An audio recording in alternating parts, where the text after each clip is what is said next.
ఎవరు ఊహించనిది జరిగింది. 210 పరుగుల టార్గెట్ పెట్టింది లక్నో.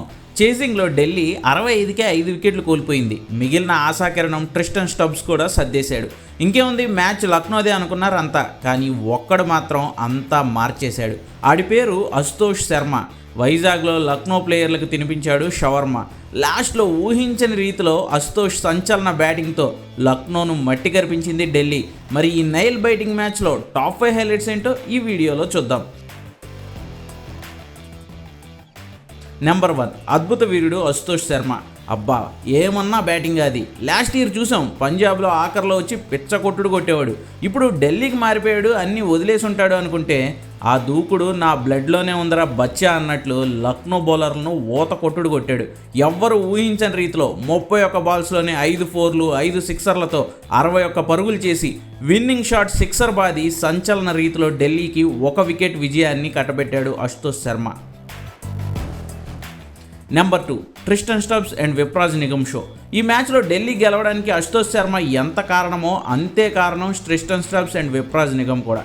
65 పరుగులకే 5 వికెట్లు కోల్పోయినా ఆదుకుంటాడనుకున్న ఫాఫ్ డు ప్లెసీ అయిపోయినా స్టబ్స్ ఆ తర్వాత నిగమ్ ఎక్కడా తగ్గలేదు. స్టబ్స్ 22 బాల్స్లో 34 పరుగులు చేస్తే విప్రాజ్ నిగమ్ 15 బంతుల్లోనే 5 4లు 2 సిక్సర్లతో 39 పరుగులు చేసి అవుటయ్యాడు. వీళ్ళిద్దరూ కొట్టింది తక్కువలానే కనిపించవచ్చు, కానీ ఆ తేడానే అశుతోష్ శర్మ టార్గెట్ చేసి చేయగలననే కొండంత ధైర్యం ఇచ్చుంటుంది. Number 3, marvellous Mitch Marsh. అంతకుముందు టాస్ ఓడి బ్యాటింగ్కి దిగిన లక్నో బ్యాటర్లలో మార్క్రమ్ త్వరగానే అవుట్ అయిపోయినా మరో ఓపెనర్ మిచ్ మార్ష్ మాత్రం చెలరేగిపోయాడు. ఢిల్లీ బౌలర్లను అయితే ఆటాడుకున్నాడు. మిచెల్ స్టార్క్తో మొదలుపెట్టి కుల్దీప్ యాదవ్ వరకు అందరినీ ఈక్వల్గా కుమ్మిపారేసిన మార్ష్ 36 బాల్స్లోనే 6 4లు 6 సిక్సర్లతో 72 పరుగులు చేసి ఇన్నింగ్స్ను నిలబెట్టాడు. నెంబర్ 4, పూనకాల పోరన్. మిచ్ మార్ష్ కొట్టింది చాలదన్నట్లు పోరన్ కూడా తగులుకోవడంతో లక్నో స్కోర్ బోర్డు పరుగులు పెట్టింది. 30 బాల్స్లో 6 4లు 7 సిక్సర్లతో 75 పరుగులు బాదాడు పోరన్. ఫలితంగా లక్నో స్ట్రాంగ్ పొజిషన్కి వెళ్ళిపోయింది. చివరిలో డేవిడ్ మిల్లర్ కూడా మరో చేయి వేయడంతో 210 పరుగుల టార్గెట్ ఢిల్లీకి ఇవ్వగలిగింది లక్నో.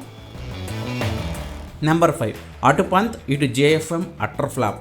వాస్తవానికి ఈ మ్యాచ్ను చాలామంది చూసింది లక్నో 27 కోట్లు పెట్టి కొనుక్కుని కెప్టెన్ చేసిన పంత్ బాబు ఏ రేంజ్లో విరుచుకుపడతాడో అని. కానీ అనూహ్యంగా 6 బాల్స్ ఆడి డకౌట్ అయి వెనుతిరిగాడు పంత్. అటు ఆస్ట్రేలియా సంచలనం జాక్ ఫ్రేజర్ మెగ్గర్ కూడా అంతే. లాస్ట్ ఇయర్ ఐపీఎల్లో ఢిల్లీ తరపున ధనాధన్ బాదుడితో కొండంత అండగా ఉంటాడు అనుకుంటే ఈసారి కూడా ఢిల్లీకి 1 పరుగుకి అవుట్ అయిపోయి నిరాశపరిచాడు జేఎఫ్ఎం. ఏదేమైనా అశుతోష్ శర్మ అద్భుతమైన బ్యాటింగ్తో ఢిల్లీ తమ సెకండ్ హోమ్ గ్రౌండ్ అయిన వైజాగ్లో మ్యాచ్ గెలిచేలా చేసి టోర్నీని విజయంతో ప్రారంభించాడు.